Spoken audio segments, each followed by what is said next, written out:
noite. Eu sou Marina Toledo, aluna do 8º período de licenciatura em Pedagogia, e eu sou branca, uso óculos, meus cabelos são curtos e grisalhos. Ao fundo vocês vão ver fotos de São Paulo, de lugares específicos de São Paulo, e um quadro que é uma flor de uma forma abstrata. Hoje nós vamos conversar com um coordenador escolar que vai nos contar a sua trajetória e vamos discutir sobre a educação no período de pandemia. Então, boa noite. Eu gostaria que você se apresentasse para as pessoas e daí a gente começa o nosso bate-papo. Eu sou branco, sou calvo, hoje eu uso a cabeça raspada, máquina zero, eu uso óculos de armação marrom, eu tenho bigode e cavanhaque, estou usando uma camisa de flanela e acho que é isso. Eu estou do lado da Marina, estou bem pertinho dela. Então, vamos falar um pouco sobre sua trajetória na educação? Vamos. Bem, eu vou completar 51 anos esse ano. E a minha trajetória na educação acho que começa na adolescência. Por que eu estou falando isso? Porque a escolha que eu fiz de ser educador passa pela adolescência. Então, eu falo que o meu período de adolescência ele foi, né, como todo adolescente, de muitos altos e baixos, mas pensando na minha formação ele foi muito difícil. Eu brinco, falo que eu não tenho referência de escola, né? Então, a minha adolescência em escola ela foi difícil por muitos motivos, né? Por conta da estrutura da escola. Eu fui adolescente nos anos 80. Certo. Então eu fui adolescente na transição, né, da ditadura para a redemocratização. Então em 85 eu tinha 15 anos e então esse momento da minha adolescência foi um momento, né, que era um momento de muita angústia, de muita raiva, né? Eu sou da Zona Leste, né, e eu falo que eu sou da Zona Leste não no sentido automaticamente vincular a Zona Leste dificuldade. Geralmente, né, a gente fala, né, a Zona Leste é um bairro, é uma região da cidade de São Paulo com muitos bairros periféricos e tal.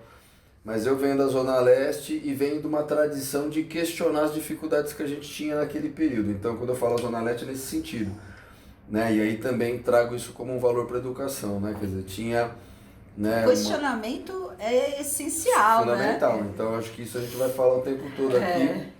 Então, apesar da minha pouca referência na escola, a escola era um espaço que não me encantava, que não tinha organização, que funcionava com muita dificuldade.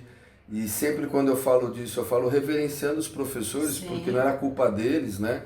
Era culpa da estrutura que a gente tinha, de como as coisas não funcionavam, e eles eram tão vítimas quanto a gente Sim. era.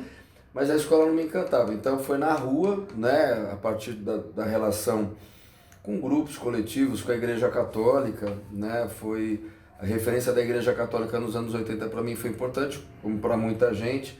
O espaço de organização, de mobilização, de estímulo, de incentivo, né? De engajamento. Então, eu, moleque, adolescente, a gente era convidado pelos padres para fazer mutirão, para arrumar o campo, para jogar bola. Até porque a Igreja Católica, na época da ditadura, teve um papel fundamental, né? Super importante. E pra gente na Zona Leste, Sim. Eles eram os grandes incentivadores da gente se organizar. Então, Sim. a gente se organizava para reivindicar a luz na rua, o asfalto, os grupos de mulheres que atuavam também na Zona Leste para reivindicar melhores condições de vida, enfim. Teve uma greve, não teve? Liderada por mulheres lá na Zona Leste? Teve nos anos 80, é uma referência importante. E aí, então, essa participação dos padres, ela sempre foi muito decisiva, porque eles franqueavam o espaço da paróquia, das igrejas, para a gente se encontrar, para a gente se organizar, para a gente celebrar, então, né, ter festa, ter encontro, ter comemoração. a gente se encontrava nesses espaços. Então, a minha referência de adolescência foram os movimentos sociais, os coletivos, né, essa tradição da Igreja Católica, né, de defesa dos direitos humanos, de organizar as pessoas. E aí eu fui me enfiando nas coisas e eu fui aprendendo e fui gostando de fazer coisas. Então a questão né, quando a gente fala da escola, de você pensar uma atividade que entregue um produto, né? Na escola não tinha esse encanto, né? Mas nos movimentos, então aprender a fazer um lambe, né? Fazer um lambe com sentido de comunicar alguma coisa. Então pensar o lambe como estratégia de comunicação. Então assim, hoje eu falo isso, mas naquela época eu não sabia. Ou até de reivindicar espaços, né? Então a gente era instigado a fazer alguma coisa que tivesse uma comunicação fácil, impactante e que representasse a gente. Sim. Então a gente parar para pensar. Então isso eu estou falando de adolescentes que se reuniam para pensar com a referência de um adulto que apoiava, que instigava. E hoje é o que eu faço como educador, né? Como professor, como educador. Mas essa referência, infelizmente, eu não tive na escola pelos problemas que a gente tinha na época, eu fui ter no movimento social. Então, a minha trajetória para a educação passou por tudo isso, né? E aí fui escolher ser educador, já adulto, mas muito preocupado com a questão da justiça social, da inclusão, da questão, né, de pensar politicamente, de discutir politicamente, de ter isso como um valor, né, formativo também para crianças e adolescentes, porque daí a gente vai fazer a transição para falar de escola democrática, para falar de emancipação do ser humano, do estudante, autonomia. Então são valores e são elementos que na minha adolescência e juventude eu fui incorporando, mas por outros canais, não foi a escola que foi referência. E foi essa experiência que me instigou, né? E fez com que eu considerasse o meu lugar no mundo como educador, como professor, para compartilhar isso. E aí, né, na escolha de carreira, quando eu fui estudar, fui fazer ciências sociais, eu fiz esse caminho, né? Então, no primeiro momento eu tinha uma imagem de trabalhar mesmo com formação política, pensava a sociologia nesse lugar, mas aí depois fui entendendo a educação como esse espaço mesmo de disputa, de afirmação, de emancipação, de construção de uma sociedade melhor. Então essa minha referência, esse meu referencial também da adolescência e dessa provocação foi o que me encaminhou para ser educador, que me instigou a pensar a educação e aí entender realmente o papel da educação. E aí começar a me dedicar a isso, a estudar, pensar, enfim. E até ver que a educação e o estudante, você tem que ver de uma forma globalizante, sim, né? E que esses valores éticos que você fala, ou princípios éticos, que não tem nada a ver com moralismo, sim, em sim com valores que você vai introjetando no aluno e vai passando, melhor dizendo, né? Sim. Vai compartilhando, vai fazer toda a diferença para ele lá na frente, né? E aí acho que essa é a grande transição, a grande mudança, né? Que a gente fala, pensando no Brasil, inclusive, né? Então, a partir da redemocratização, Constituição de 88, né? A promulgação do ECA em 1990, que aí também faz uma transição importante. Né? Do Código de Menores para uma legislação que entende a criança e adolescente como sujeito de direitos. Então, exatamente, a gente fala da redemocratização, fala de um país então que incorpora e determina e valoriza a democracia, não só a democracia representativa, mas a democracia participativa. E aí, esse valor, né, esse valor constitucional que está garantido na Constituição, que aí vai apresentar para a gente a possibilidade de pensar o controle social, os conselhos, sim, variados, né, os conselhos em todos os níveis, municipais, estaduais, nacional, Conselho da Criança, Conselho de Saúde, Conselho da Assistência, né, os conselhos mais variados, os conselhos da cidade, conselhos participativos.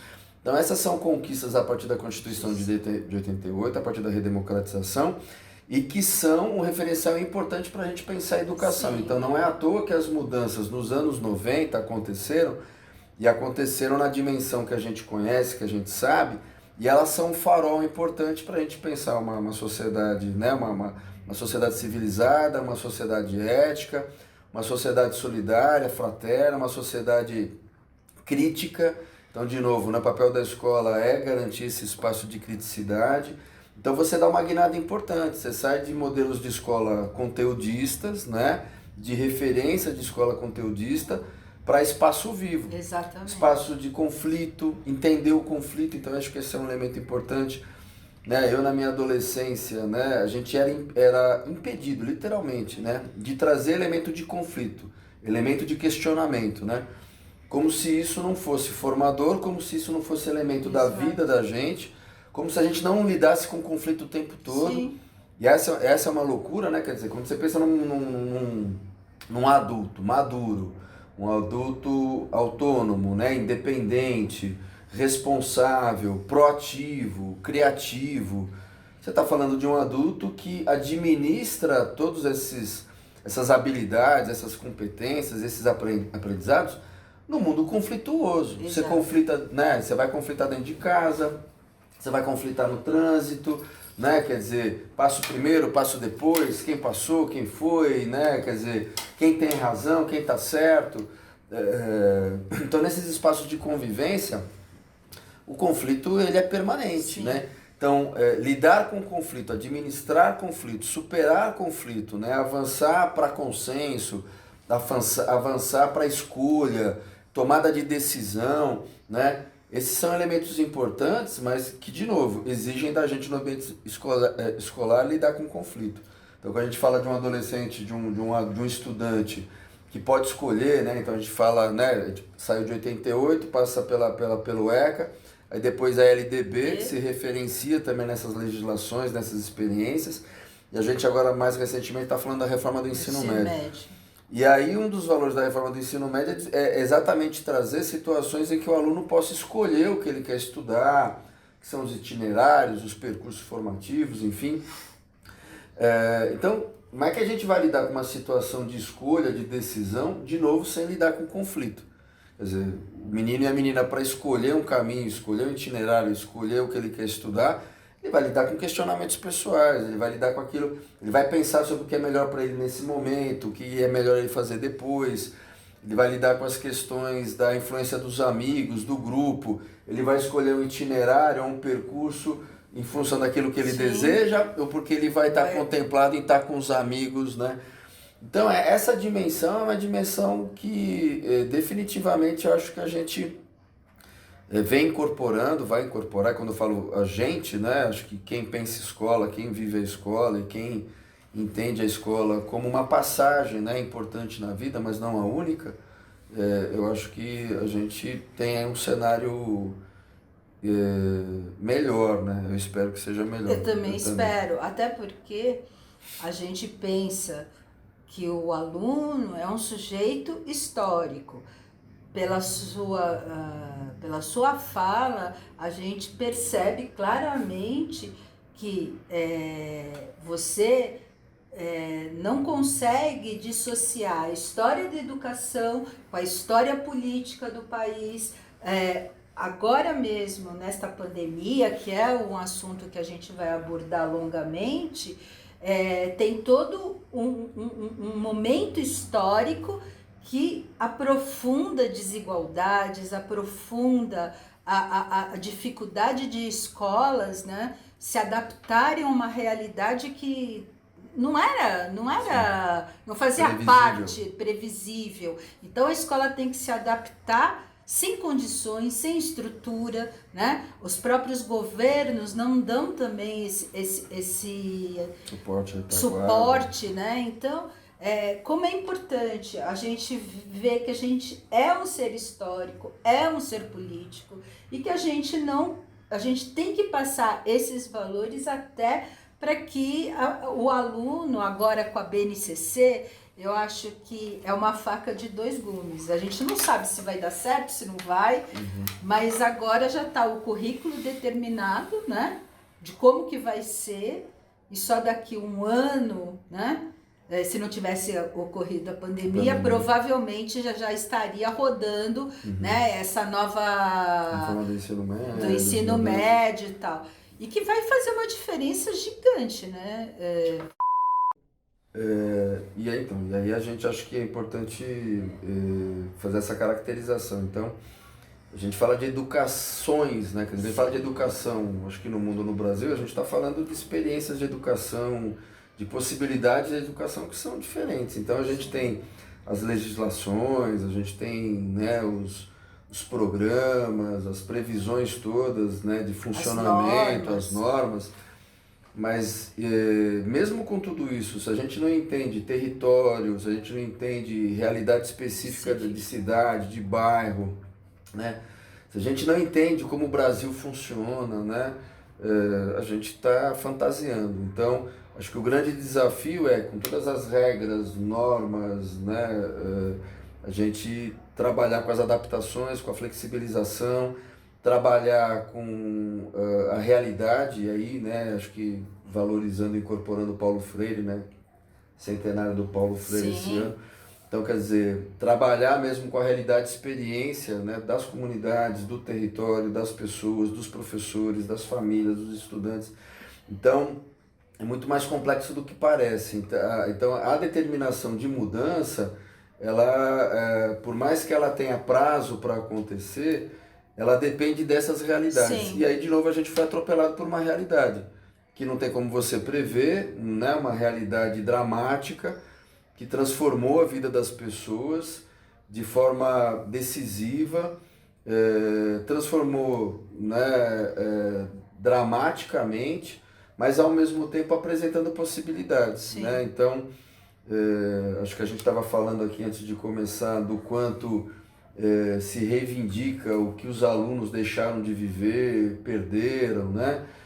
Mas não se reconhece o que eles tiveram que enfrentar. Sim. O quanto também essa realidade foi um espaço de aprendizado, de vivências também, que a gente tem que agora reconhecer, valorizar, dimensionar. Então, qual é a dimensão dessas experiências e se responsabilizar por elas. Sim. Então, ninguém passou imune, né? Então, a própria tragédia, ela é um canal de diálogo, de conversa, de transformação pessoal, de cuidado, de aproximação, de afeto, de empatia. Então, quantos colegas de escolas variadas, da rede municipal, estadual, da rede particular, a gente, né, confidencia um com o outro a possibilidade, inclusive, de se aproximar de famílias e alunos que a gente não tinha contato. Né?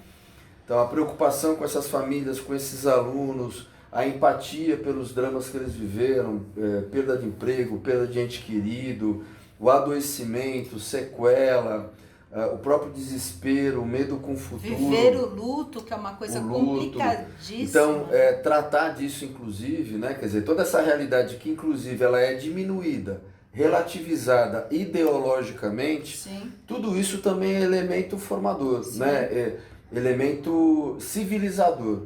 Então esse é o desafio também da escola, quer dizer, a gente não viveu em teoria um drama, né? Então a gente fala de sociedades que viveram o drama da guerra, né? E viveram o drama de outras pandemias, e estavam nos livros, né? Quando a gente fala da gripe espanhola, e a gente estudava isso e se... Era tão distante, né? Distante, e é isso, a gente tematiza isso com muita desenvoltura. Sim.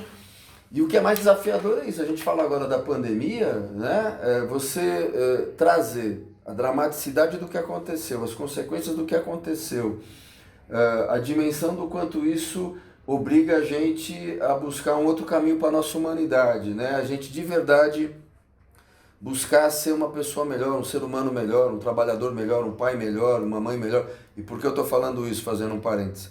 Na escola eu trabalho na escola que eu trabalho numa escola particular, não falei isso, né? Trabalho numa escola, né, que tem um reconhecimento também de muito tempo, completou 41 anos agora recentemente, uma escola socioconstrutivista, enfim.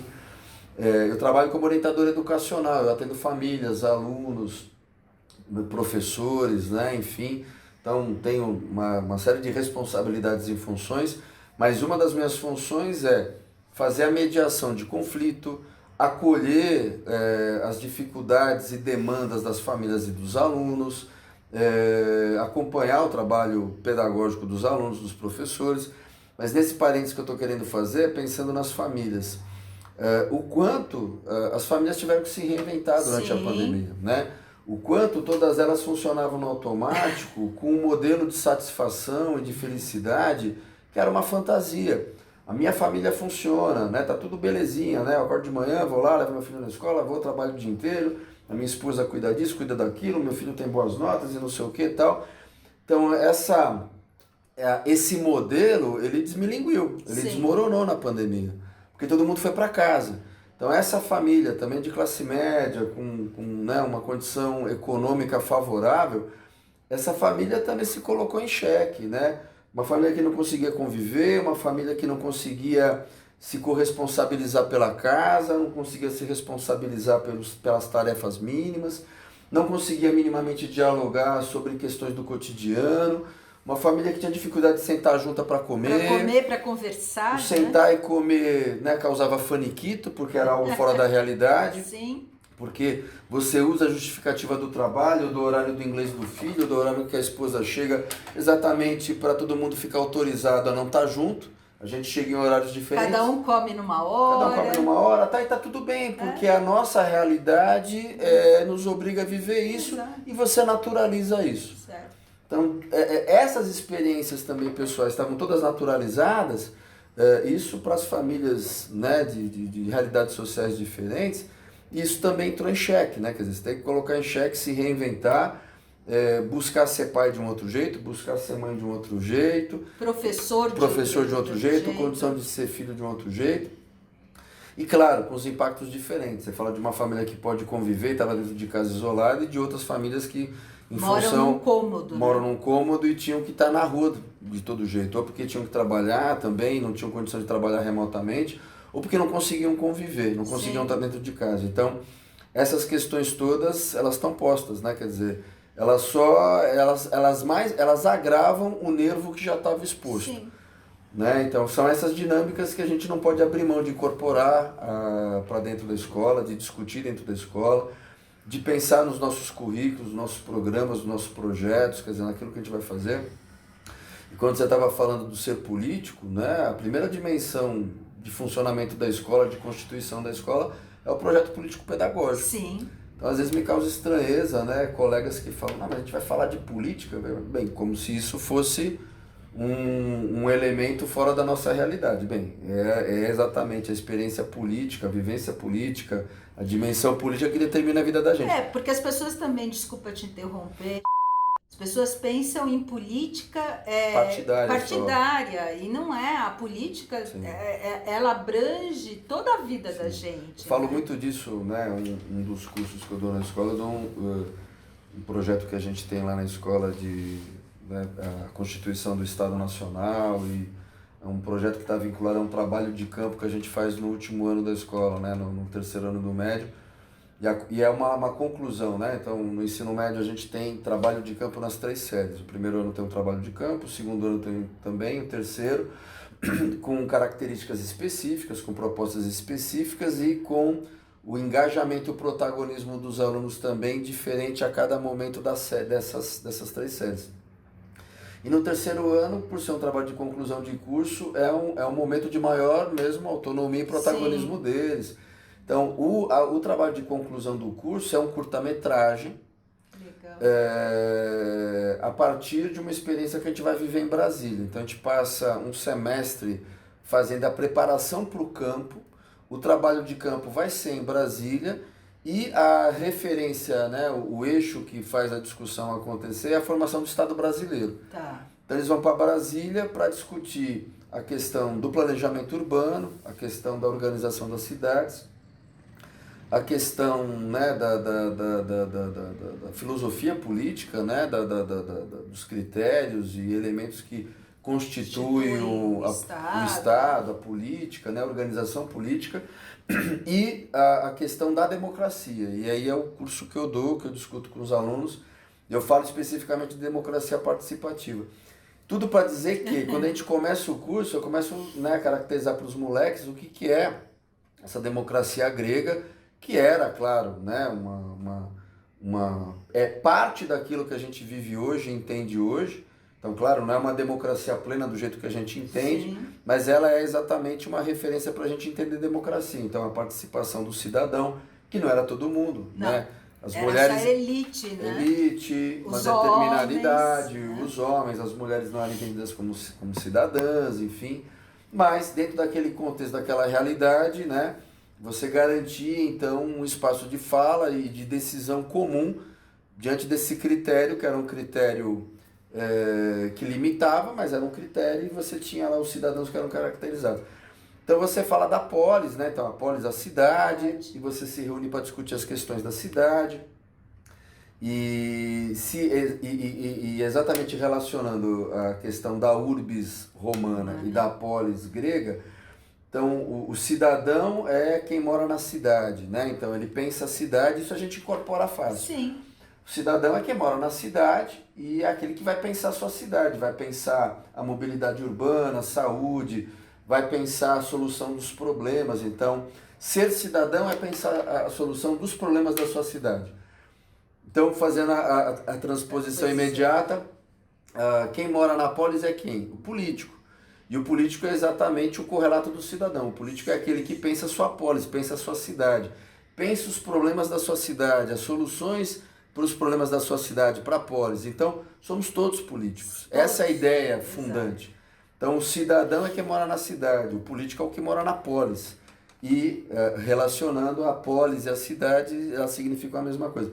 Então, discutir política é discutir solução para os problemas comuns, para os problemas da cidade, os problemas de educação, de saúde, violência contra a mulher, né, a questão da previdência, né, da aposentadoria do idoso, enfim. A questão do meio ambiente. Questão do meio ambiente. Que está diretamente ligada no caso da pandemia. E a gente relativiza, né? Então a gente está num período dramático também, grave, né, de relativizar todo o conhecimento que a gente acumulou. Então, a gente como sociedade caminhou exatamente para acumular mais informação, mais conhecimento para ter uma vida melhor. Exato. Em tese é isso, né? Para que a gente estuda tanto? Para que a gente produz tecnologia? Né? Então estamos aqui tendo a possibilidade de gravar essa conversa, os outros colegas estudantes estão fazendo isso também, estão podendo concluir os seus cursos. Então essa é uma evolução tecnológica que tem a ver com processo civilizatório, tem a ver com produção de ciência, tem a ver com conhecimento, tem a ver com escolhas que a sociedade determinou para ela mesma. E a gente está no período de relativizar tudo isso. Conhecimento, ciência, produção coletiva, soluções inteligentes, e a gente gira, então a gente, na medida que a gente questiona isso, a gente valoriza a educação dentro de casa, né? Então a criança não vai mais compartilhar o que ela sabe, o que ela aprendeu, e não vai aprender junto com o outro, jogando bola, dando bica no outro, né? E tendo alguém para mediar, ela vai ficar dentro de casa. A gente vai questionar a produção científica para valorizar a opinião individual de cada um, né? Então a gente vai relativizar o que é o conhecimento coletivo. Então a gente está num período que ele é sintomático, né, das escolhas que a gente fez como sociedade, mas eu entendo também que ele é um processo civilizatório, porque obriga a gente, quem é responsável, quem é pai e mãe, né, quem é trabalhador e quer minimamente também, né, ter a chance de usufruir do tempo de trabalho, se aposentar, obriga a gente a pensar isso de um outro jeito. Então, né, como educador, inclusive, eu não posso deixar de ter esperança. Eu tenho certeza que tanto no Brasil como nos outros países, a gente vai viver ainda um período dramático de sofrimento e por essas escolhas ideológicas todas, mas a gente vai superar, né? A gente é melhor que tudo isso. Falei demais, né, gente? Não, imagina. Eu acho que uma coisa tem que ter ligada à outra e não dá pra gente não fazer esses links, né? São fundamentais. Que depois eu quero falar mais sobre o trabalho que você faz ambiental, né? Ver a cidade como um ecossistema vivo que interage e fazendo essa correlação com a pandemia, mas isso a gente aborda mais para frente. Então eu queria te perguntar, já que você deu uma breve ilustração do tudo que você já andou nessa vida, eu queria saber, fazendo agora mais uma questões mesmo da escola e a pandemia, né? Então, como fazer uma gestão da escola sem alunos, fechada, né, por conta dessa pandemia. Como que foi essa relação da gestão escolar e os alunos? Então, E as famílias, sim, né? sim. Acho que eu vou falar da minha experiência sendo um profissional, um trabalhador de educação Sim, vinculado a uma escola particular que tem recurso e condição e estrutura, né, de garantir essa guinada rápida, essas mudanças, né, que foram urgentes, foram super difíceis de se fazer, e de reconhecer também o limite, a dimensão, a dificuldade dos colegas que estão em outras escolas e principalmente na rede pública, né? E que a gente sabe ficaram desassistidos nesse processo. Sim. Porque acho que uma coisa é a surpresa, a dificuldade que todo mundo viveu e, né, a adaptação e até o improviso que a gente teve que viver, né? Acho que não teve uma escola que não teve que improvisar. Sendo particular, sendo pública, né? Agora, a diferença é, a partir desse improviso, você ter condição e estrutura de apoio para daí sim você determinar caminhos, fazer revisões, pensar em adaptações, né?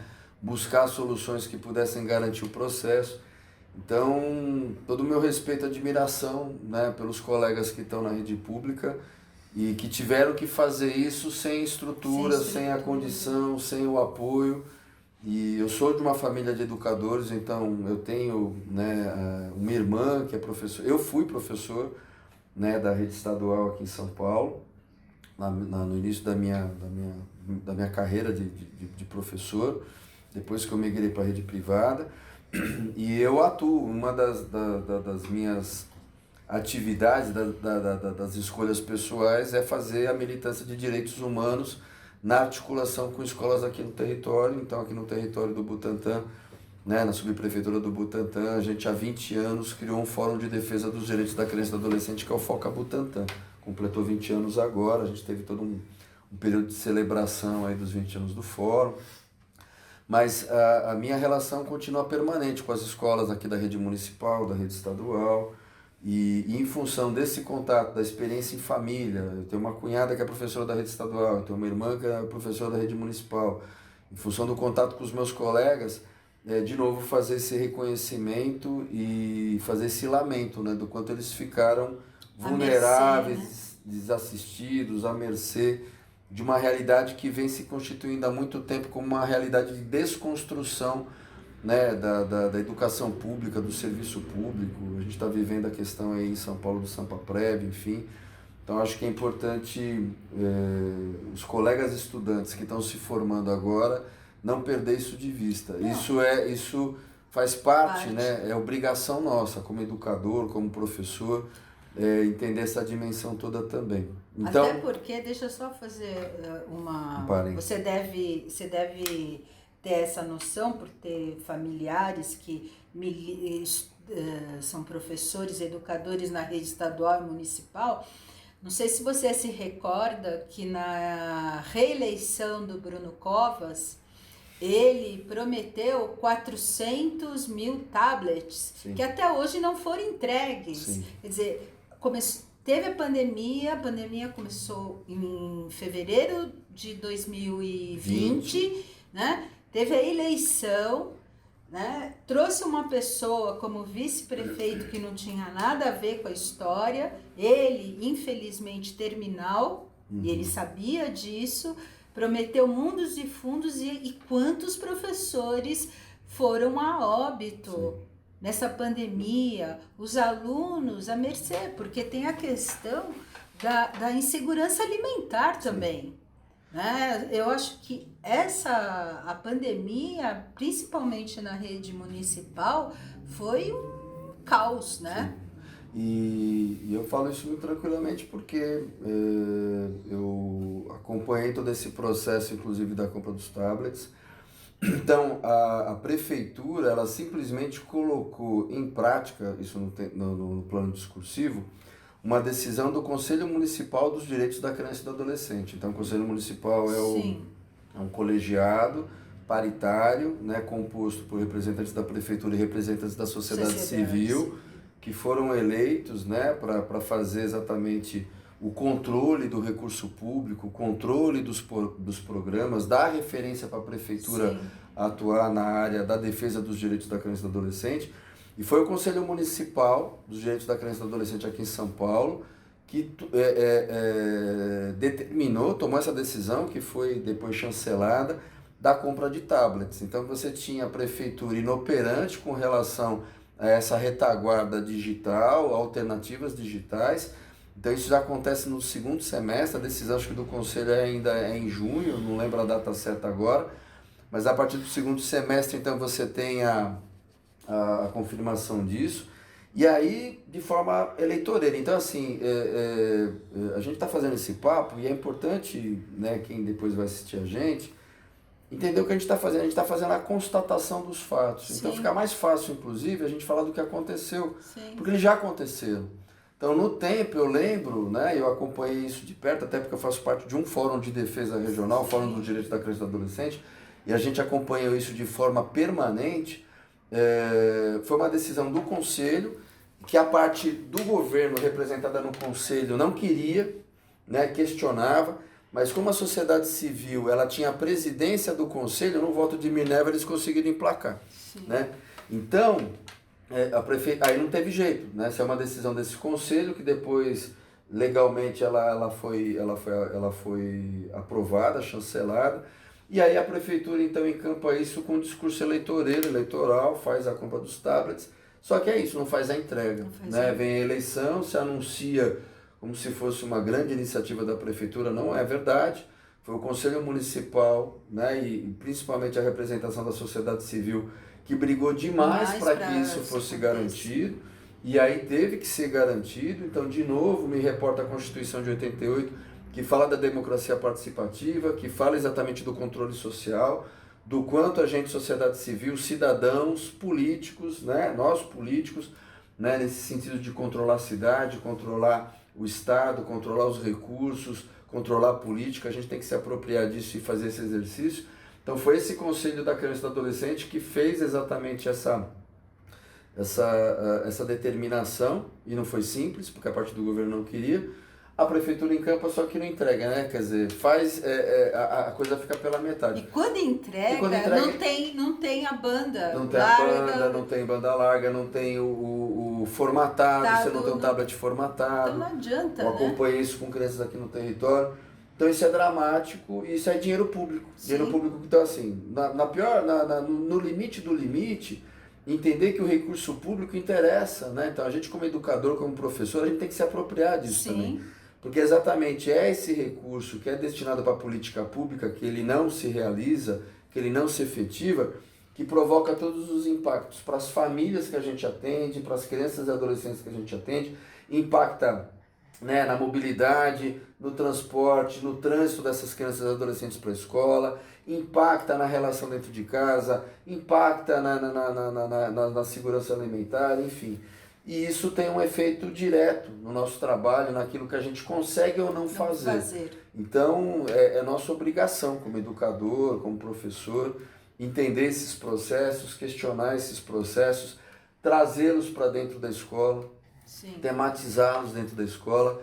E eu estava falando lá do curso que a gente, né, que eu tenho lá na escola, no terceiro ano do ensino médio, é exatamente isso que a gente faz no último ano. Então, os alunos, eles pensam projetos de curta-metragem, vão para Brasília, entrevistam, né, fazem contato, entrevista com deputado, senador, vão para ministério, conversam com representação dos movimentos sociais, enfim, conhecem a cidade.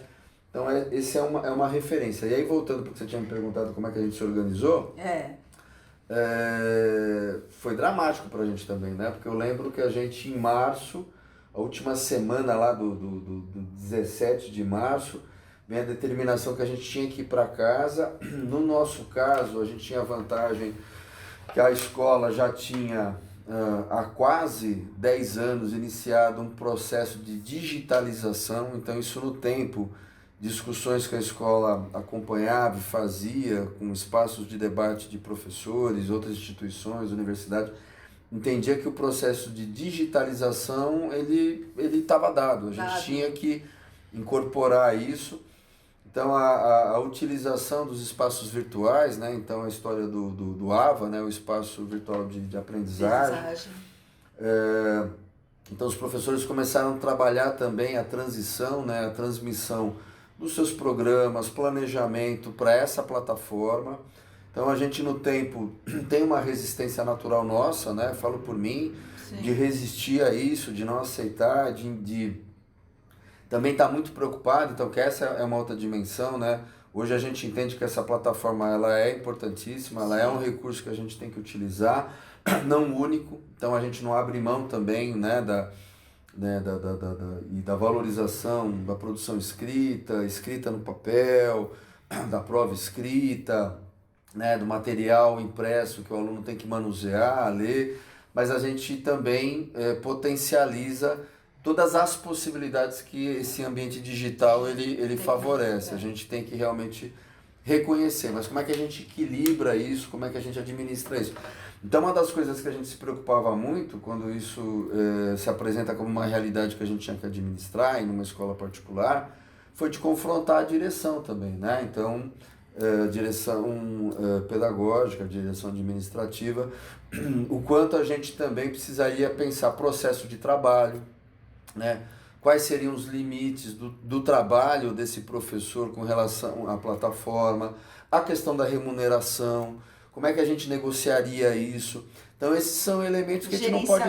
O gerenciamento do tempo, o controle, né? Porque então, eu acho que vocês trabalharam muito mais do que se sim, tivesse sem pandemia. Sem pandemia. Né? Então isso veio antes da pandemia. Então quando chega a pandemia a gente já tinha essa plataforma, a gente já tinha essa experiência e já tinha esse debate que vinha sendo feito. E quando chega a pandemia a gente né, atropelado por tudo isso e né, acho que não tem quem né, não trabalhou né, o dobro ou o triplo, né, e aí eu estou falando de forma genérica, né, todos os profissionais que foram trabalhar no remoto, mas em especial os professores, né? Então eu falo por mim, eu começava às 7 horas da manhã, 9 horas da noite eu estava ainda né, pauleira trabalhando em todos os níveis, porque eu faço orientação educacional, eu coordeno o projeto, eu dou aula, então assim, dar conta disso tudo, né, no remoto, fazer a transição para isso, foi muito difícil, né?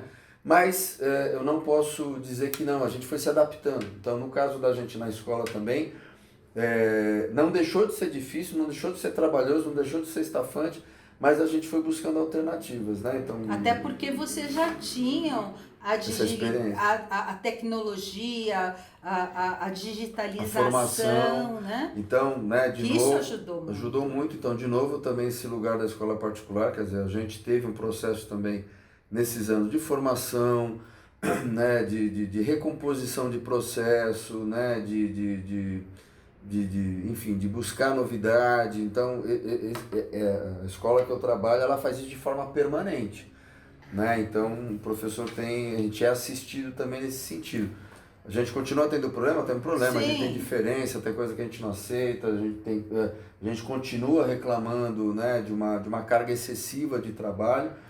Mas com tudo isso, né, eu tenho que reconhecer e de novo usar isso como comparação, a gente tem uma diferença né, astronômica né, da realidade da maioria dos colegas que eu tenho na educação. Então, ao mesmo tempo que é um privilégio, que é um ônus muito grande, é um privilégio muito grande, sim, também viver essa experiência. Mas, de novo, isso está limitado a um contexto de uma escola particular de referência. Né? Deixa eu te perguntar uma coisa. Nos programas de tipo Globo News, Jornal Nacional, se falava muito, principalmente, acho que visando a escola pública, do perder o ano, que isso demoraria praticamente uma década se recuperar. E o educador Daniel Cara, que é seu amigo, que eu tenho uma grande admiração por ele falou que nada é perdido, né? Mesmo na escola pública. Escola com menos recursos para poder menos recursos. Então, mesmo que você trabalhando numa escola particular, eu queria, como você está lá dentro do FOCA, tem esse convívio com os professores da rede pública, estadual, municipal, como que eles se reinventaram, né, diante disso, e como essa afirmação do Daniel, que nada é perdido, né, juntando com o pensamento do Freire, que ele dizia, você pode dar aula debaixo de uma árvore, você pode dar aula num campo, você pode dar aula num quarto, não importa, os espaços estão aí, né? E aí me remete também ao Paro, que fala assim, o educador, ele tem uma função, não é de transmitir conhecimento, mas de fazer com que o aluno queira aprender, esteja aberto, disposto a aprender. Então, se você pudesse me falar sobre isso... E eu digo mais, acho que de acessar o conhecimento, a experiência que ele já tem acumulado. Quer dizer, de valorizar o conhecimento e a experiência. Então, não é uma tábula rasa, né? Então, acho que essa dimensão também, né? Também de reconhecer no professor, né, o seu valor, o seu lugar, mas também de descer 2, 3 degraus, né? Porque também a gente sai dessa experiência que o professor era a única autoridade, a única referência, né? Então a gente ainda fica muito contaminado por isso. Numa relação com o adolescente, com o aprendiz, né? De novo, a gente vai ter conflito, a gente vai ter exagero, né? Então, de parte a parte, a gente também como educador, como adulto, a gente também desrespeita, a gente também exagera, né? E acho que isso também precisa sempre ser não entendido, perder de vista. Porque senão, de novo, a gente vai para relações autoritárias, relações de poder. Uma relação vertical, né? A gente desconsidera a faixa etária, e a gente precisa entender a história de vida daquela criança, são as crianças, o que são os adolescentes, o território delas, as realidades sociais diferentes. Então, isso é exigível. Então, quando a gente também escolhe viver essa dinâmica profissional e pessoal, que é ser professor, a gente precisa ter a dimensão disso tudo. Agora, isso não exime quem tem a responsabilidade de garantir estrutura, porque aí também senão vira, né, um negócio que não tem sentido. Mas enfim, mas voltando para aquilo que o Daniel fala, claro, né, acho que o Daniel está fazendo um contraponto importante a uma narrativa também que foi colocada, acabou, terra arrasada. Né? Esses meninos e meninas não aprenderam, não foram para a escola, é um ano perdido e isso não se recupera. Então a gente ouviu muito isso, né? Então assim, de verdade, esses meninos e meninas deixaram de viver muita coisa, deixaram de aprender muita coisa, deixaram de trocar muita coisa, mas isso não é definitivo. Isso não é definitivo. Agora, o retomar isso, o buscar minimamente viver essas experiências, o entrar em contato com conhecimentos que eles não tiveram, com aprendizagem que eles não tiveram, isso não depende só deles. Aí de novo entra a gente. Aí é o papel da escola. Aí é o papel das escolhas que a gente vai fazer, né? E aí de novo tem a ver também com o modelo de educação que a gente tem. A gente não pode ter uma educação que está a serviço do vestibular. A gente não pode ter uma educação que está simplesmente bancária, a serviço, né, das provas de verificação de aprendizagem. Saebs da vida. Tem que ser mais que isso. Muito mais. Então essa é uma concepção de educação que a gente precisa superar. Então, com todas as mudanças que a gente possa ter, com todas as referências que a gente possa ter, com todos os autores que a gente continua lendo e tem que ler, vai continuar lendo e tal, a gente não superou isso.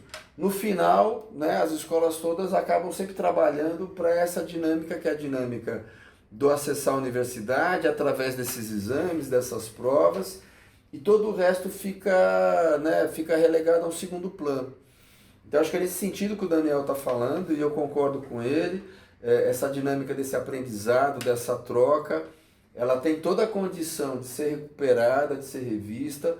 E claro, quando o Daniel fala, né, por trás está aí também o papel do Estado, qual é o papel das mudanças que as escolas têm que viver, né, qual é a retaguarda que os professores têm que ter. Então, claro, se nada disso acontecer, aí está perdido mesmo. Né? Quer dizer, se a gente não tem, né, o compromisso e a responsabilidade que cada um tem que assumir, se a gente na ponta, com todas as dificuldades que a gente possa ter, a gente não consiga minimamente pensar alternativas, aí é terra arrasada. Então, como o Daniel é um educador, né, é alguém que está esperançando o tempo todo e que conhece os colegas educadores e professores que a gente tem, né, a gente não duvida que cada um de nós consegue sim superar isso, né, inverter essa realidade e oferecer para esses meninos e meninas espaços de aprendizagem. Então, mas isso depende da gente. Acho que a gente vai conseguir, a gente consegue, a gente já está fazendo isso. E quando eu falo a gente está conseguindo, eu não falo só desse lugar da escola particular. Eu falo exatamente do Fórum de Defesa que eu acompanho, eu falo dos colegas educadores que eu conheço, os professores da rede pública, da rede estadual. E então acho que é desse lugar. Então não tem nada que está sumariamente definido. Agora, a gente teve perdas, né? Como cada um de nós. A gente teve perda de vidas, a gente teve perda de trabalho, a gente teve perda de oportunidade, a gente teve perda de formação. De contato social. Mas a gente tem que recuperar isso, né? Então acho que e eu entendo também o drama, né? E aí tá falando, ó, tá perdido, exatamente para poder também cobrar quem de direito a fazer essas mudanças todas. Até porque hoje mesmo eu li uma reportagem que o senhor presidente da República falou assim, se tivesse o Haddad, estaria com lockdown e todo mundo seria obrigado a tomar vacina. Então você vê como uma pessoa totalmente desprovida de conhecimentos, e eu falo conhecimentos tanto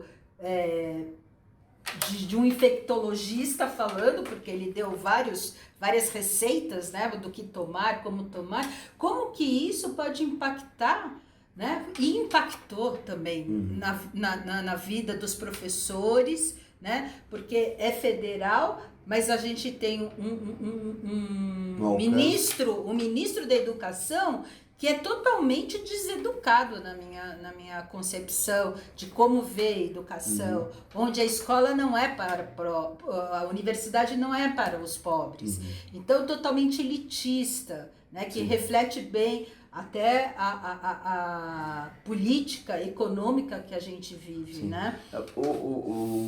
Né, e aí pensando no presidente, né, quer dizer, acho que aí eu pensando no que você está falando, não é que ele é desprovido de informação, não, pelo contrário, né, quer dizer, acho que ele maneja muito bem a favor dele e de quem ele quer atender, então de novo a gente está falando de escolha ideológica, né? Sim. Então a gente sempre brinca e ouve falar, né? Ele fala pro cercadinho dele, ele fala pro público dele, né, quer dizer, tem uma escolha, então ele não governa para o país, ele governa para o grupo político dele, para quem o apoia e tal. E esse é o grande questionamento que cada um de nós sempre faz para cada governo que assume, né? Sim. O quanto cada presidente consegue ter uma dimensão de estadista e governar para todo mundo, né? Lidando, inclusive, com as suas contradições, né? Ele passando a ser chefe de Estado, ou ser chefe de um executivo, governo de Estado ou prefeitura, ele passa a ser o prefeito, o governador ou o presidente de todo mundo. Então, são escolhas, então é mais grave ainda, porque se ele fosse simplesmente um desinformado, um boçal, ainda você dava esse desconto para ele, né? Quer dizer, é um incapaz mesmo que assume a presidência. Então ele é incapaz, né, por outros motivos, por vários motivos, mas nesse em especial ele está bem assessorado, então ele escolheu esse caminho. Aumentar esse fundo de desigualdade. Escolheu, né? Esse caminho, né? E exatamente, o problema é anterior. Como não tem um projeto para o país, Sim. então ele foi eleito sem ter um plano, um projeto para o país. Né? Ele não participou de debate, ele minimamente. Então quem tiver que assistir, a gente fala, mas os outros também não apresentam tal. Pode ser que eles não apresentem de forma estruturada, mas eles apresentam referências importantes para a gente entender nas entrevistas que eles dão, nos debates que eles participam, né, por onde eles vão. Infelizmente o presidente não fez nada disso, né, ele era uma grande incógnita, ele tinha só promessas, né, as mais simples possíveis. Vagas e... Vou combater a corrupção, bem, todo mundo tem que combater. Né, vou acabar com o privilégio, todo mundo tem que fazer. Só que a gente constatou que, né, o privilégio continua, né, basta pensar nos cartões corporativos, no favor que ele faz para quem é próximo dele, né, basta pensar agora também na questão do centrão, as emendas parlamentares que não aparecem, tem um nome, né, que estão dando agora, está cunhado o nome, né, as secretas, as emendas parlamentares secretas, né? Então o Lira, inclusive, como presidente da Câmara, tem administrado essas emendas. Então, assim, é o mensalão do Bolsonaro, né? Do jeito que a gente queira nomear. É exatamente uma relação que todos os governos tiveram, passa pelo Fernando Henrique, passa pelo Lula, pela Dilma, que é exatamente essa dimensão de relação com o Congresso a partir desses acordos que têm que ser feitos para governar, que é a tal da governabilidade, né? Mais ou menos, com mais dificuldade, com mais dinheiro, menos dinheiro, com mais acordo e mais dinheiro nesse sentido das emendas. Então as emendas, elas não são ilegais, então, diga-se de passagem, né, elas não têm ilegalidade, mas elas são imorais. Sim, né? Então é nesse sentido também que a gente não pode perder de vista. E aí voltando para a questão do ministro da Educação, né, a gente nunca ficou tão desassistido de referenciais, de programas, de projetos de educação. A gente não tem nenhum ministro, né, do atual governo que possa de verdade ficar para a história registrado com alguma política importante. Não tem nenhuma, né? E pelo contrário, todos eles ficaram caracterizados pela incompetência, pela referência ideológica, pela discussão empobrecida. E esse ministro está dentro dessa caracterização, né? Enfim. Bom, vamos aqui voltar para a gente falar, por exemplo, quais as medidas que a escola, aí já específica, né, que você trabalha, tomou diante da pandemia, obviamente com o distanciamento e tal, mas... Isso quando você fala no retorno agora? Porque tem os protocolos. Os protocolos, né, que foram... na hora foram inseridos, né, no dia a dia da escola. Eles em casa, como que foi essa relação e como que vocês projetaram o retorno, que agora vai ser obrigatório, né, a partir de novembro, a presença dos alunos, né, 100%, Sim. né? Então, o governo do estado determinou o retorno 100% já há algumas semanas, mas não disse como fazer isso, né? Então, inclusive, o percentual aí de escolas estaduais em condição de fazer esse retorno era de 24%, né? Quer dizer, muito pouco, uma né? contradição também, né, dentro desse contexto, né? E as escolas particulares se adaptando e fazendo aí as suas mudanças, né? Então, quando a gente sai para o remoto, né, então é isso, inicialmente a gente também não tinha referencial de como fazer, a gente só tinha que estar no isolamento. Então, o que eu registrei aí na minha fala foi que a gente tinha essa vantagem já há quase 10 anos ter um trabalho de digitalização. Então a gente só passou a usar, né, os canais de comunicação digital, a gente passou a usar o Meet, né, do Google. E os alunos, eles se adaptaram super bem. Os alunos são, né, nesse sentido, eles dão banho na gente, né? Então eles usam outras plataformas, então a gente usa, né, para aula e para os encontros o Meet do Google, né? Às vezes a plataforma Zoom. E os alunos têm outras plataformas, eles usam outras, tem uma plataforma que chama Discord. Ah, né? Eu já participei. Na faculdade, a gente teve uma atividade várias atividades dentro do Discord, eu achei super bacana. Sim. E eles que vão trazendo, e a gente vai experimentando com eles. Sim. São eles que vão trazendo. Então, diferente, né, também das escolas da rede que acabaram, né, a comunicação se dava muito pelo WhatsApp, pelo Classroom, então a gente usou tudo isso.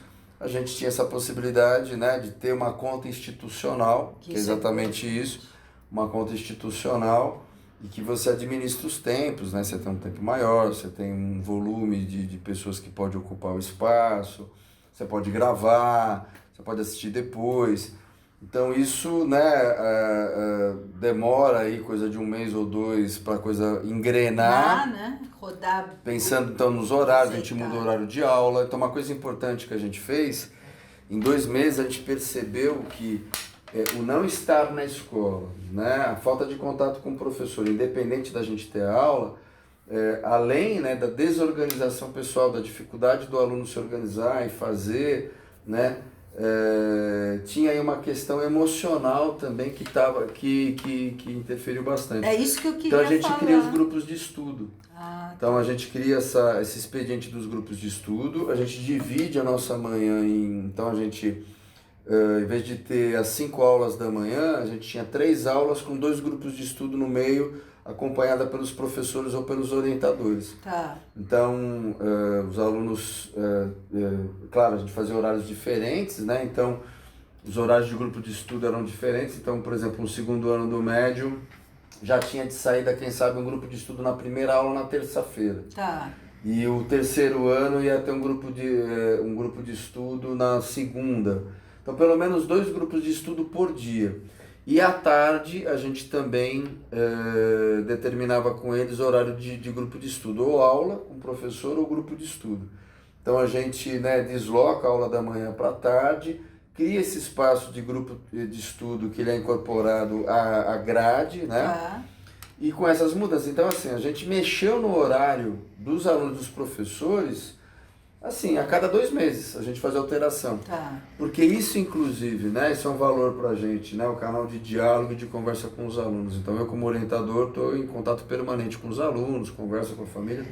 Então, os alunos se organizavam, né, para a gente também poder minimamente pensar alternativas. Então, a questão das aulas, quando estava impactando demais, né? Então essa mudança do grupo de estudo, ela é uma decisão que a gente toma provocado pelos alunos. Então os alunos trazem questões, né? E depois de 2 meses, que a gente entende que a gente precisava criar uma alternativa.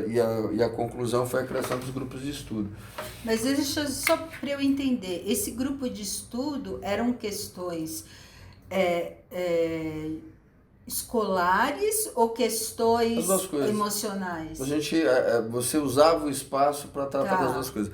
A gente criava espaço, então, assembleia, espaço de diálogo com uma sala ou com uma série, mas os grupos de estudo também como espaço de mediação de conflito, de questões. Então, os alunos se encontrarem, né, para fazer as atividades escolares, mas também para minimamente tirar do outro a temperatura emocional, de se ajudar, de trazer para a gente questões. Então é isso, né? Os alunos se impactando, se entristecendo, a gente teve alunos com depressão. Então, num primeiro momento, porque como todo mundo que trabalhou com a possibilidade de dar aula remota por Meet, a gente viveu a questão da câmera fechada, os alunos não abriam a câmera. Tá. Então essa era uma questão. Então também situações que a gente teve que tematizar o uso da câmera. Até se preservar um pouco, que né? é isso. Então essa coisa da invasão, Visão né? na casa, né? Na casa, então alunos sem ter um lugar específico para poder assistir aula, então com vergonha do que aparece atrás. Não é à toa que você tem também no Meet, então depois você tem esses planos de fundo que você pode alterar. Né? Então isso tem a ver, né, com o ambiente de trabalho, mas também muito do que as escolas viveram. Sim. Então, os alunos, que essa coisa de manhã, um fenômeno também, né? Quer dizer, a gente quando tem que ir para a escola, se acorda o filho e tal, e o cara vai para a escola do jeito que ele tá, ele cata o uniforme, vai com o cabelo bagunçado, e na escola ele se arruma. Só que para assistir a aula no remoto, o cara acorda faltando 2 segundos para a aula, ou ele acorda quando a aula está começando, ou assiste a aula deitado. Deitado, com a câmera fechada, então... essa dinâmica ela foi também impactando o que a gente estava fazendo, as famílias olhando, ligando pra gente, falando, é isso mesmo, ele pode assistir aula deitado, não sei o quê, olha, eu não entrei no quarto, porque vocês falam que a gente tem que interferir pouco, né? Então, a gente fazendo essa conversa meio que full time com os pais, também com as famílias. A questão da privacidade, né, dos adolescentes. Então, como você administra isso, fala, olha, vamos respeitar a privacidade dele, mas acho melhor você bater agora na porta dele, porque assim, já faz 2 aulas que ele está no mesmo Meet. A gente está na 3ª aula de matemática, ele está ainda com o Meet aberto na aula de língua portuguesa, que foi a primeira. E o pai abriu a porta porque ela está dormindo, né? Então, essa dinâmica, o que é invasivo, o que não é, qual o limite, a questão da câmera aberta, a questão da ajuda um para o outro, as conversas que a gente fazia, os professores têm horário de plantão, então a gente criou plantão para o professor. Então a gente foi mexendo no horário de aula, né? Geralmente as nossas aulas elas eram aulas de 1h05. A gente foi tirando, então a gente passou para ser uma aula de 1 hora, depois aula de 50 minutos, Tá. com intervalo de 10 de uma aula para outra. Tá. Por quê? Para o aluno poder mudar de Meet, poder ir ao banheiro, poder voltar, Tomar uma água e, de novo, poder se mexer, poder Sim. andar na casa. Porque tem o lance do sedentarismo Sim. também, né? Então, tudo isso a gente foi fazendo alterações, mas então vocês deixaram de dar aula? Não, porque a gente foi incorporando o acompanhamento, o plantão, né? Então, os alunos tinham, por exemplo, eu como orientador educacional, o meu plantão era sempre de 12h50 a 1h15. Tá. Então, eu entrava no meu Meet. Então, os alunos, a gente produziu isso também, né? E aí compartilhava através do Drive, né? Criava um Drive específico para isso e tal. Todos os horários, então os horários de aula e para cada aula o Drive, o link do professor. Então e links diferentes. Então Sim. O segundo A tem um link, o segundo. Então isso dá um trabalho, mas depois que você incorpora, você só vai pulando de uma aula para outra, tal. E por que você cria links diferentes? Porque a gente entendia que o mesmo link a gente facilitaria, né, essa zona de conforto. O cara abre de manhã, deixa lá e volta a dormir. Então ele tem que desligar, ele tem que voltar. É uma forma da gente minimamente dimensionar se o cara está participando ou não. Não que seja suficiente, tanto a questão da câmera aberta, às vezes a participação pelo chat, você chama o aluno no chat.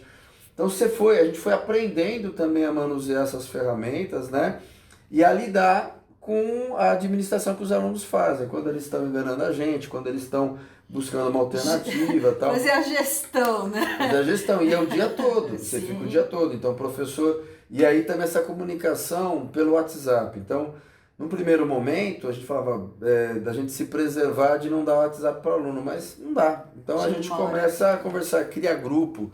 Eu criava grupo com alguns alunos que precisavam de acompanhamento específico, grupo com o professor... Então, por isso que a gente trabalhava 3, 4 vezes mais. Muito mais. Porque, inclusive, essa conexão de conversa, né, ela fica limitada, né, no presencial eu saio, converso com o professor na sala dos professores, na sala dele, ele me procura, ou o aluno. E para conversar com todo mundo, você precisa criar esses expedientes de comunicação. Sim. Então, o professor não consegue falar comigo na aula, nem numa troca de aula, e a gente vai conversar durante o dia. Então, você fica o dia em função da escola, né? Então isso impactou demais e continua ainda, né? Então esses canais todos eu não fechei, eu continuo com eles abertos para conversar. Diminuiu, né? Claro, porque agora a gente está no presencial, mas eles continuam sendo utilizados. Então isso entrou, e essa é uma discussão que a gente está fazendo, entrou para ficar, e se ficar, como é que a gente vai dimensionar? Como é que a gente então vai administrar? Como é que a gente vai remunerar?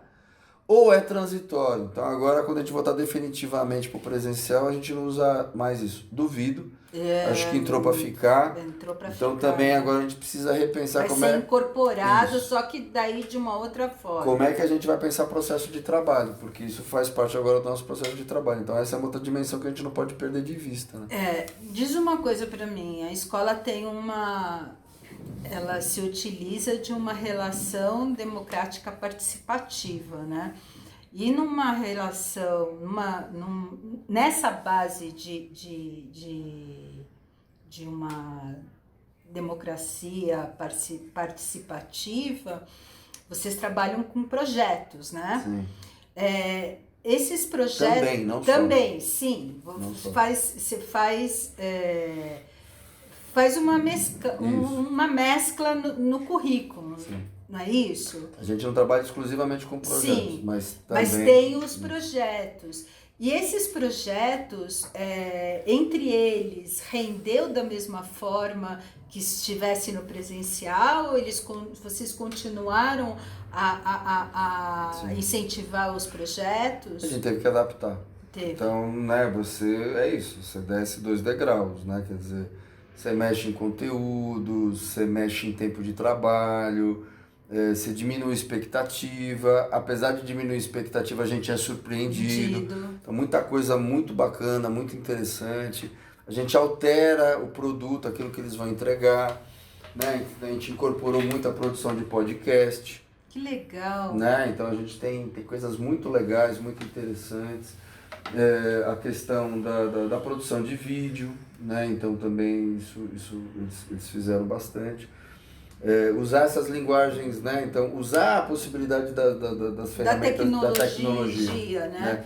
Então, de novo, isso a gente consegue porque é uma escola que tem condição, tem estrutura, né?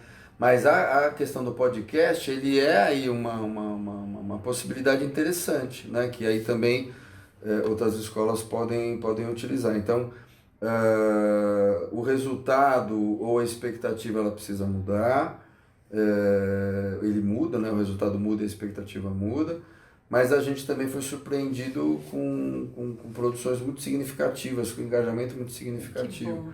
Mas teve que ser adaptado, né? A gente teve que fazer adaptações, pensar objetivos, pensar, enfim, o que estava sendo tratado, né?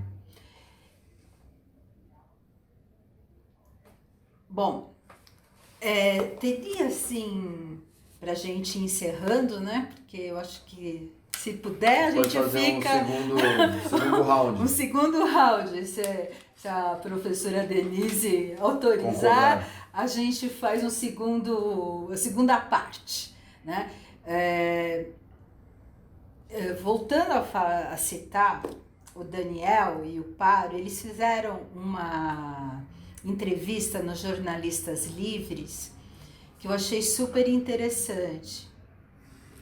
Para você ter uma ideia, tinham 23 mil educadores assistindo. Sabe a gente vai conseguir isso? Quanto? Uns 5, mais ou menos?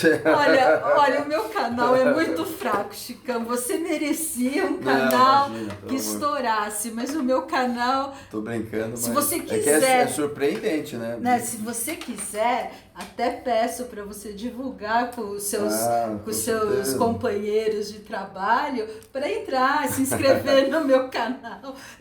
Eu tô comentando, tô brincando e tal, mas é isso, né? O quanto também, né? Acho que o reconhecimento, né? Dessas figuras... Sim, são pessoas... Se representa também nessas ações. Não, e era muito engraçado porque o Daniel falava assim, a fulana lá do Mato Grosso, do Amazonas, do Xingu... Gente que ele conhece, né? Então, Vitor, as pessoas estão aqui mandando beijo, pedindo abraço, e ele meio constrangido, porque ele é um cara muito simples, sim, mas é um acadêmico, sim, né? Então, ele mesmo fala que ele falou assim, Daniel, vamos fazer aí uma segunda live pra gente, porque os professores queriam muito falar sobre formação dos professores, sim, né? E ele falou assim, vamos fazer uma segunda live, mas tinham 23 mil pessoas assistindo, quer dizer, é impactante, né? E como se precisa, tanto que falaram que eles preferiam assistir a live do que o Jornal Nacional. Isso aí o Paro falou assim, bom, diante disso eu faço qualquer live. Me comprometo a fazer quantas vocês quiserem.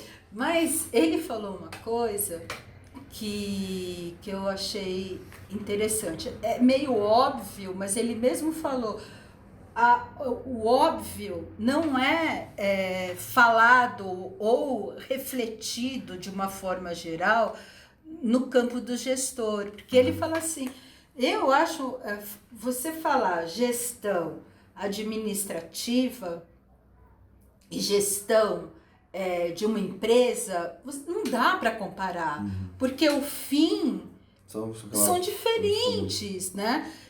Na escola tem a questão do aluno, que é uma coisa do conhecimento, dos valores éticos, voltamos à questão ética, ele bate muito nessa tecla, e ele fala assim, que eu achei assim, bem legal, ele falou, você pegar um aluno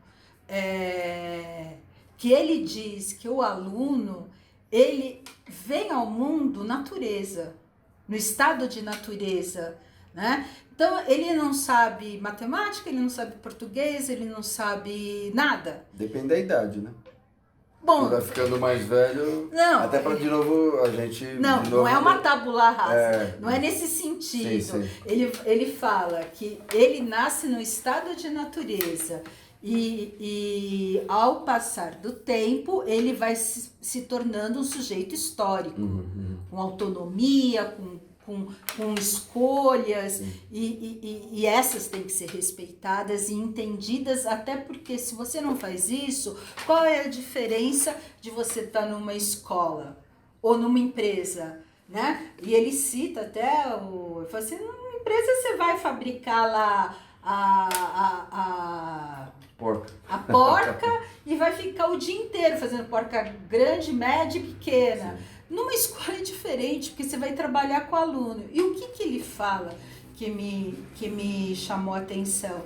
Ele acha, e eu queria a sua opinião, ele acha um absurdo você ter um diretor na gestão da escola, onde ele fala claramente que o papel que o diretor exerce na questão da gestão, qualquer pessoa com um segundo grau quer recortar coisas que saem no diário oficial, essas coisas burocráticas. Ele falou, qualquer um com ensino médio consegue resolver.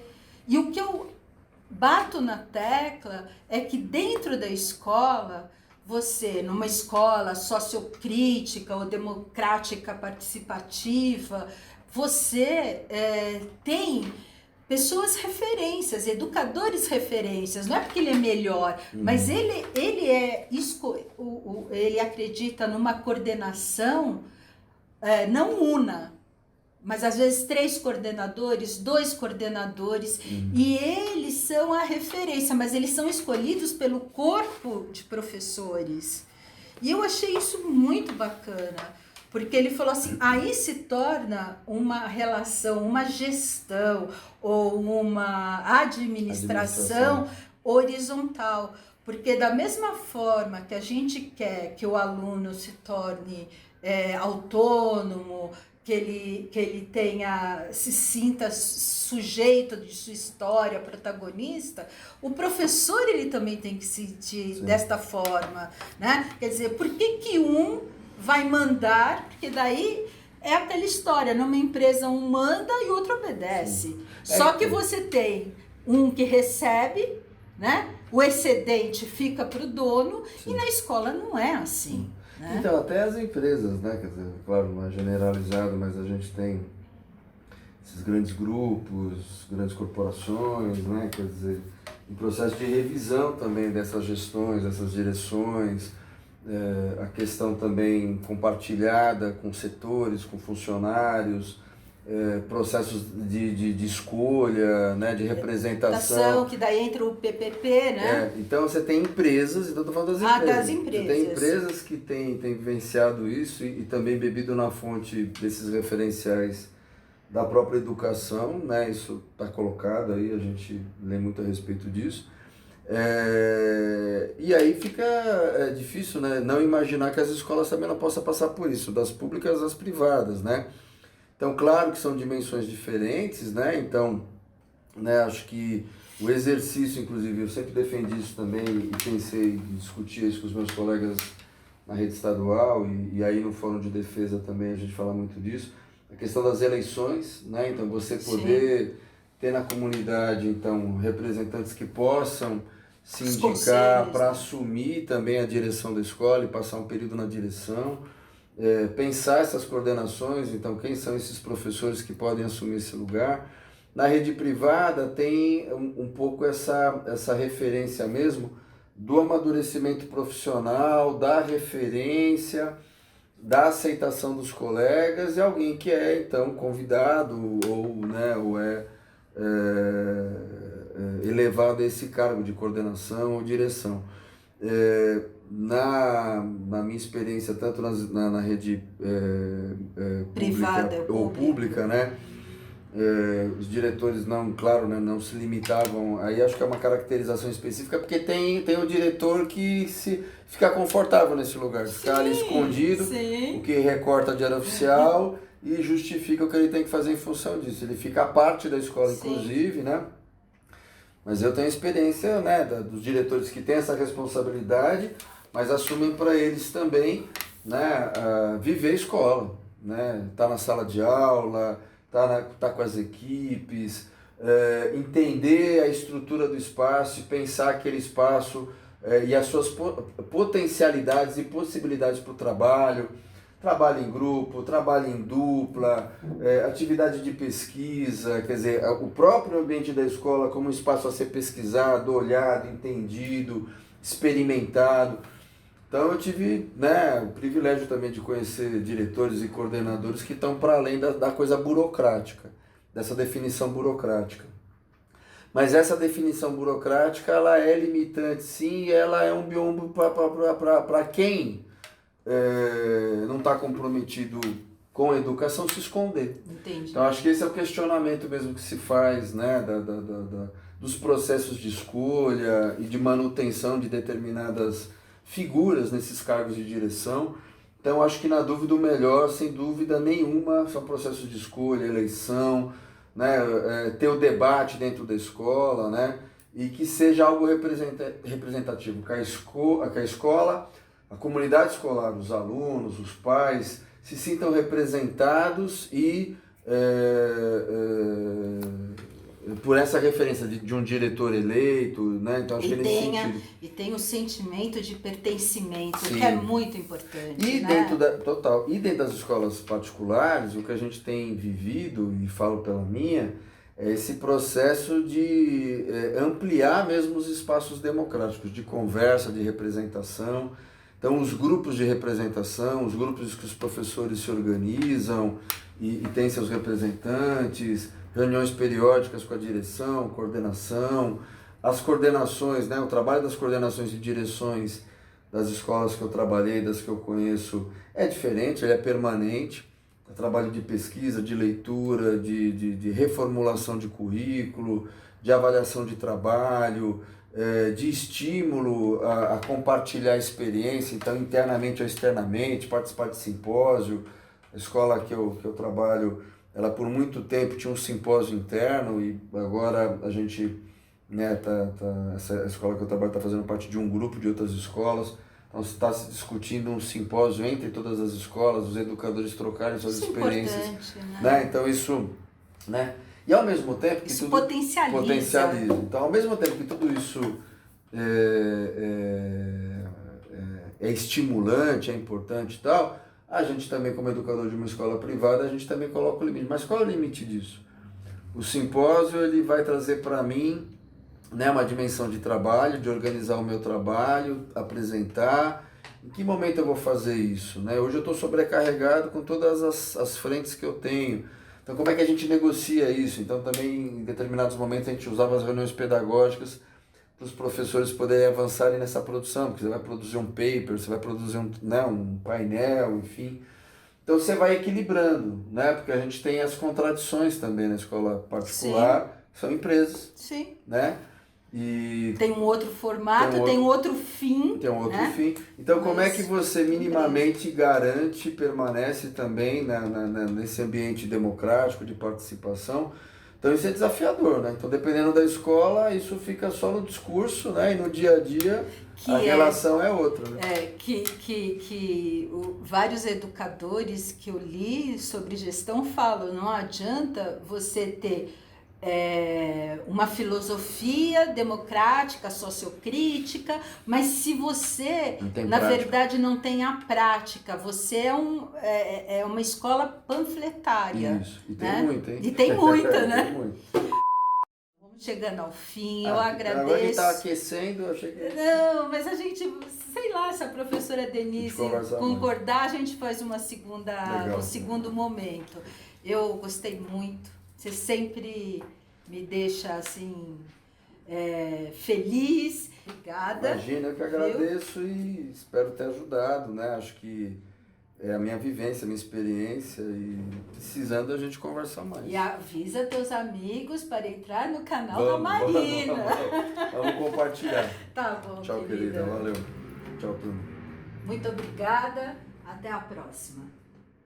Hoje a gente vai, para finalizar a entrevista, que a gente falou sobre a pedagogia, as relações com os alunos e a pandemia. E agora, para a gente fechar, eu vou falar sobre gestão educacional. de uma forma mais sintética, mas o que importa das várias teorias que tem sobre gestão educacional, tem a questão da participação, dos conselhos, da equipe e do projeto político-pedagógico, das relações dialógicas com todos os atores da escola. Então, na gestão escolar, a gente depende de fatos históricos políticos na sociedade democrática. Os fatores políticos, movimentos históricos, eles irão refletir e interferir diretamente nas políticas públicas educacionais. Antigamente chamava-se administração. Com o tempo, a administração escolar passou-se a ser chamada de gestão. No livro Crítica da Estrutura da Escola de Paro, 2011, diz que na escola não pode ser comparada em sua integralidade como uma empresa, pois a atividade fim de uma empresa é o lucro. Já na escola, o fim é a construção do sujeito histórico e de suas subjetividades.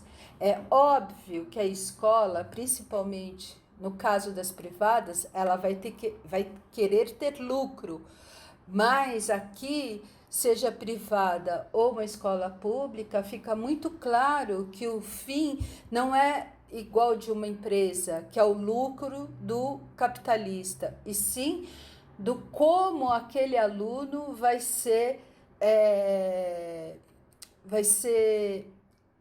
tornar um ser autônomo e com a liberdade de escolhas dentro do pacote pedagógico em que a escola vai se formar. As principais concepções de gestão que eu vou me deter, a técnico-científica e a concepção sociocrítica. Sendo que na concepção sociocrítica nós vamos encontrar uma gestão autogestionária ou uma gestão democrático-participativa. Na concepção técnico-científica, ela é caracterizada por uma administração científica que tem como seu teórico Taylor e a teoria clássica de Fayol. Quais são as características dessa concepção técnico-científica? Hierarquia organizacional, ou seja, tem um diretor, aqui tem um subdiretor, tem uma secretária, enfim, é hierarquizado verticalmente. A racionalização do trabalho, quer dizer, quanto mais se produz, não importa a qualidade, tem que produzir, tem que ser altamente burocrático. Aí também entramos na eficiência dos serviços escolares. A administração empresarial como uma abordagem extremamente burocrática e com o poder centralizado, que é o que eu falei sobre a relação horizontal com os atores escolares. Aos atores escolares cabe cada um desenvolver seu papel, né? Um manda e o outro obedece de forma muito clara e objetiva e de forma o mais eficiente e eficaz, sem uma visão globalizadora do ato de gestar uma escola. Bom, seguindo, vamos para a concepção sociocrítica. Ela é fundamentada nos sujeitos históricos, ações que têm objetivos comuns, compartilha-se do poder e da tomada de decisão, através da participação de todos os atores e a comunidade que participam para atingir metas que são estabelecidas por todos esses atores. Quando a gente fala nessa concepção sociocrítica, tanto na autogestionária como a democrática participativa é de uma escola realmente viva. Bom, na concepção autogestionária, nós vamos encontrar cooperativas e ONGs com e sem fins lucrativos. O processo decisório é coletivo. Podemos citar, como eu já falei, as cooperativas educacionais, e não existe divisão de trabalho. Todos fazem, todos são copartícipes da instituição. No campo educacional, vê-se uma socialização e um controle organizacional através desse compartilhamento decisório. Quer dizer, já saímos de uma gestão verticalizada para uma gestão horizontal, onde todos os partícipes vão contribuir e vão opinar sobre a gestão educacional. Na concepção democrática participativa, que é o que mais importa, já consta no artigo 206 da nossa Constituição, na LDB, nos artigos 14 e 15, onde se fala do projeto político-pedagógico, das ações, da criação dos conselhos, sejam eles de alunos ou professores, né? Então, a instituição está alicerçada na cultura do envolvimento e participação popular. O que quer dizer isso? Que a comunidade vai atuar dentro da escola junto com os professores, junto com coordenadores, orientadores e o diretor. E o diretor, ele não vai ser um cara que vai ficar lá só assinando burocraticamente, dando ordens. Ele vai dividir e compartilhar as tarefas da escola. Na construção, é uma relação orgânica da direção com seus atores. É o que eu falei logo no começo. Por que orgânica? Porque todos são corresponsáveis, né? Numa gestão democrática participativa, a responsabilidade é fundamental, né? Para você participar de um conselho, você tem que ter a responsabilidade de estar lá presente, contribuir com a sua visão de mundo, respeitar a visão do outro, assim chegar a um senso comum, que é o bem da escola, que é a escola e os alunos terem bons rendimentos e um bom aprendizado. Na construção dos objetivos assumidos democraticamente, são as tomadas de decisões que são ligados à organização da gestão, que é o planejamento, a organização, a direção e a avaliação, tudo feito de forma coletiva. Poder haver a figura do diretor normalmente é escolhido por todos os atores da escola, a figura dos coordenadores eleitos pelo corpo docente. Vocês vão percebendo que aí não é alguém que determina que aquela pessoa vai ser o diretor, é a escola. Quando fala em os coordenadores eleitos, os coordenadores são eleitos pelos membros da escola, que é a comunidade, os alunos e os professores. A estrutura, como eu já falei, na autogestionária, aqui é também horizontal, uma estrutura horizontal. Não existe centralização de poder. Então, gente, basicamente é isso. A gestão ela é complexa, mesmo sendo uma gestão democrático-participativa. O que tem que ficar bem claro é que todos são corresponsáveis, todos participam, seja o nível que for, e o desenvolvimento da escola e o domínio dos conhecimentos, da aprendizagem, vão muito de encontro a essa escola democrática participativa. Então, eu fico por aqui e até uma próxima oportunidade.